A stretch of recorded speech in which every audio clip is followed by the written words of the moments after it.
A história de Noé, registrada no livro de Gênesis, é uma das narrativas mais impressionantes e misteriosas já preservadas pela humanidade.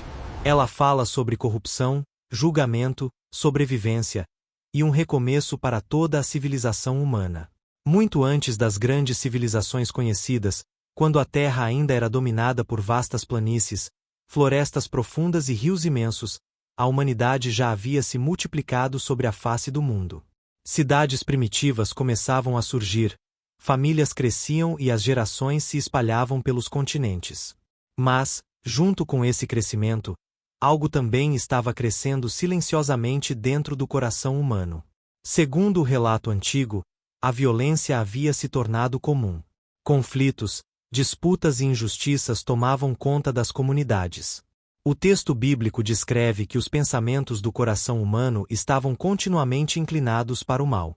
Em outras palavras, a corrupção moral havia alcançado um nível nunca visto antes.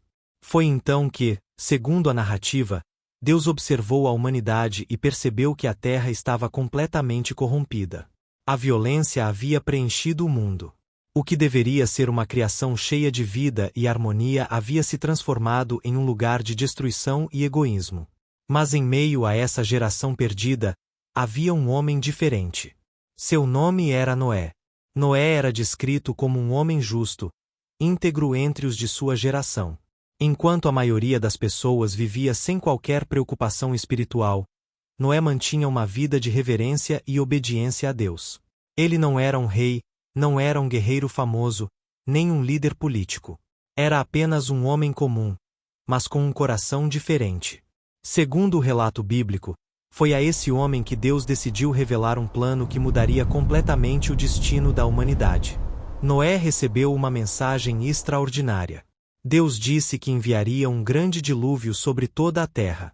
As águas cobririam o mundo e destruiriam toda a vida que respirava sobre a superfície.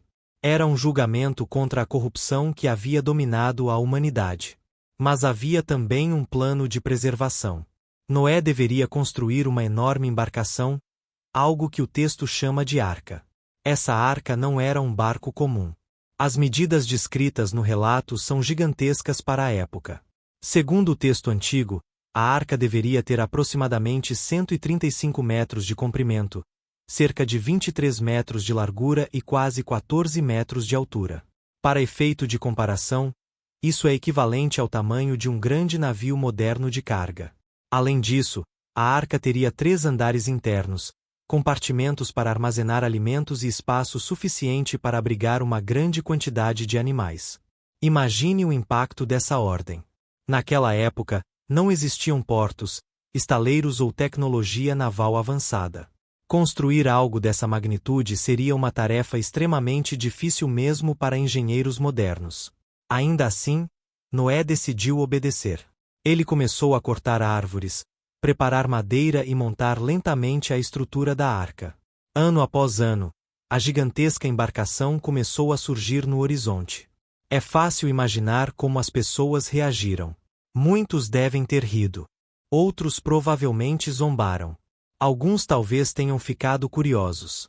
Afinal, construir um enorme navio em terra firme, longe de qualquer oceano, parecia completamente absurdo. Mas Noé continuou. Dia após dia, ano após ano, a arca crescia lentamente. As vigas de madeira se erguiam cada vez mais altas. As paredes externas eram seladas com betume para impedir a entrada de água. O interior era dividido em compartimentos para armazenar suprimentos e abrigar os animais que, segundo a promessa divina, um dia chegariam. Então algo extraordinário começou a acontecer. Animais de diferentes espécies começaram a aparecer. O texto relata que pares de animais vieram até a arca. Animais domésticos, animais selvagens, aves do céu e criaturas que rastejam pela terra. 2 de cada espécie, macho e fêmea. Imagine a cena. Elefantes caminhando lentamente pela planície. Leões, cervos, cavalos, aves sobrevoando o céu. Pequenos animais correndo pelo chão. Todos se dirigindo para o mesmo lugar. Para quem observasse aquilo de longe, seria uma visão absolutamente inexplicável. Quando todos estavam dentro da arca, Noé, sua esposa, seus 3 filhos e as esposas deles, junto com os animais. Algo definitivo aconteceu. A porta da arca foi fechada. E então, o céu mudou.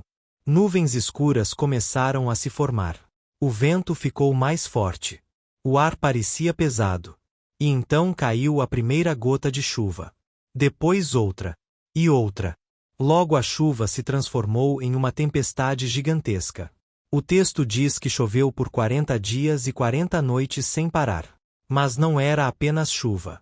As fontes do grande abismo, como descreve o relato antigo, também se romperam. Isso significa que águas subterrâneas emergiram violentamente da terra. O resultado foi um dos eventos mais devastadores já descritos. As águas começaram a subir.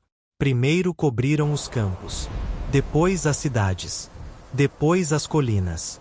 Rios transbordaram, florestas desapareceram sob as águas, e montanhas inteiras começaram a ser cercadas pelo dilúvio. Enquanto isso, a arca flutuava. Sozinha. Gigantesca. Movendo-se lentamente sobre um oceano que agora cobria toda a terra. Durante 40 dias e 40 noites, a tempestade continuou. E mesmo depois que a chuva parou, as águas permaneceram altas por muito tempo. A arca vagava sobre o vasto mar que havia substituído o mundo conhecido. Meses se passaram. Finalmente, as águas começaram a baixar. Pouco a pouco, o topo das montanhas voltou a aparecer. A arca acabou repousando sobre uma região montanhosa conhecida como Monte Arara. Mas Noé ainda precisava saber se a terra já estava seca o suficiente. Ele primeiro soltou um corvo, que voou de um lado para outro sobre as águas. Depois soltou uma pomba. A primeira vez, a pomba voltou, porque não encontrou lugar para pousar. Alguns dias depois, Noé soltou a pomba novamente. Desta vez, ela retornou trazendo no bico uma pequena folha de oliveira. Era o sinal de que a vida estava voltando. Quando finalmente a terra secou completamente, Noé, sua família e todos os animais saíram da arca. Diante deles estava um mundo completamente transformado. Florestas destruídas, paisagens alteradas, mas também um novo começo. Segundo o relato bíblico, naquele momento Deus estabeleceu uma aliança com a humanidade. Um pacto de que um dilúvio daquela magnitude jamais destruiria novamente toda a terra. Como símbolo dessa promessa, algo apareceu no céu. Um arco colorido atravessou as nuvens. O primeiro arco-íris. E assim, segundo a antiga narrativa preservada no livro de Gênesis, a humanidade recebeu uma segunda chance. Uma nova história estava prestes a começar.